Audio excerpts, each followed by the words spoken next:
శ్రీశైలం ఏదైతే ఉందో ఆ శ్రీశైలం కుంభాభిషేకం చెయ్యొద్దని చెప్పింది నేను, దక్షిణాయనంలో చేయకూడదు అని ఆపింది నేను. జగన్మోహన్ రెడ్డి గవర్నమెంట్లో ఆపితే కోర్టుని మేనేజ్ చేసి ఉత్తరాయణం వచ్చింది కదా చేశారు. మాఘమాసం పుత్రనాశ అని ఉంది ఆగమంలో, శైవాగమంలో. మాఘమాసంలో శైవాగమంలో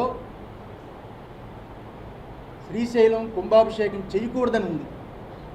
అది జగన్మోహన్ రెడ్డి గవర్నమెంట్లో దేవాదాయ శాఖ రాసి పంపించాం. ఇంకా చాలా ఉన్నాయి ఇందులో. రాజునికి పుత్రుడంటే రాష్ట్రమే కదా. ఈరోజు ఏం జరిగిందో మీరు చూశారు. సింహాచలంలో ఆ రోజు ఎలా మాట్లాడానో చందనోత్సవంలో మీరు చూశారు.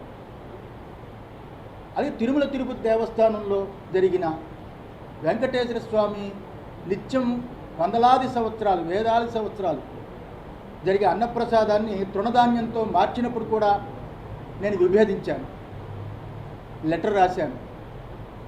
అందువల్ల ఈ స్వరూపానంద ఏ గవర్నమెంట్ వచ్చినా, ఎవరు మా దగ్గరికి వస్తున్నా మేము ఉన్నది ఉన్నట్టుగా మాట్లాడతాం. దూరమైనా పర్వాలేదు, మేము గవర్నమెంట్ల దగ్గర బతికే పీఠం కాదు ఇది. ఉన్నది ఉన్నట్టుగా మాట్లాడటమే. సంపాదించుకోవాలి, దాచుకోవాలి అనుకునే పీఠం కాదు ఇది. ఇది ఏబిఎన్ రాధాకృష్ణ గారికి నాతో చాలా అనుబంధం ఉంది. నేను ఏ రకంగా ఎటువంటి తప్పులు చేయకుండా ఉంటానో ఆయనకు బాగా తెలుసు. బిఆర్ నాయుడికి తెలుసు, నరేంద్ర చౌదరికి తెలుసు, చాలామందికి తెలుసు.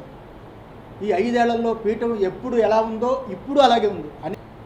నేను చంద్రబాబుని ఏదో కొత్తగా పొగుడుతున్నాను అనుకోవద్దు. ఎందువల్లంటే అప్పుడు ముఖ్యమంత్రి అయినప్పుడు కూడా చంద్రబాబు గెలవాలని, అప్పుడు మురళీమోహన్ రాజమండ్రి ఎంపీగా ఉన్నప్పుడు నేనే అప్పుడు రాజమండ్రిలో చాలా పెద్ద సభలు పెట్టి సాధువులందరినీ పిలిచి, చిలుకూరి ఏదో అనుకుంటాను ఆయన కళ్యాణ మండపం, మురళీమోహన్ గెలిపించడానికి సాయశక్తిలా ప్రయత్నం చేశాను. అప్పుడు గెలవాలని, గెలిచినప్పుడు నేనే స్టేట్మెంట్ ఇచ్చా, చంద్రబాబు గెలవడం చాలా సంతోషం. అందువల్ల ఎవరితోటి మాకు విభేదాలు ఉండవు. మేము స్వాములం, పీఠాధిపతులం, ధర్మం కోసమే పోరాడతాం. కానీ ఈరోజు ప్రెస్ మీట్ పెట్టింది ఎవరికి భయపడి కాదు, అది గుర్తుంచుకోవాలి. ఎవరికి భయపడి కాదు, వాస్తవాలు తెలుసుకోకుండా ఎవరెవరో కొత్తగా వచ్చిన వాళ్ళతో చేరి ఏదేదో తప్పుడు అభిప్రాయాలు వాళ్ళు చెబుతారని. ఎప్పుడూ స్వరూపానంద స్వామివారు ఒకలాగే ఉంటారు. చంద్రబాబు అంటే మాకు చాలా గౌరవం. రాజకీయ నాయకుల్లో ఆయనే ఇప్పుడు పెద్దవాడు. ఈ రాష్ట్రానికి పెద్ద దిక్కుగా ఆయన పరిపాలన కొనసాగాలి అని, కుటుంబం బాగుండాలి అని, పరిపూర్ణమైన ఆయుష్ భగవంతుడు ఇవ్వాలి. ఈసారైనా దేవాదాయ ధర్మాదాయ శాఖ టీటీడీ చాలా గొప్పగా పరిపాలన జరగాలి అని మనస్ఫూర్తిగా ఆశీర్వదించడానికి ఈ ప్రెస్ మీట్ పెట్టారు నారాయణ.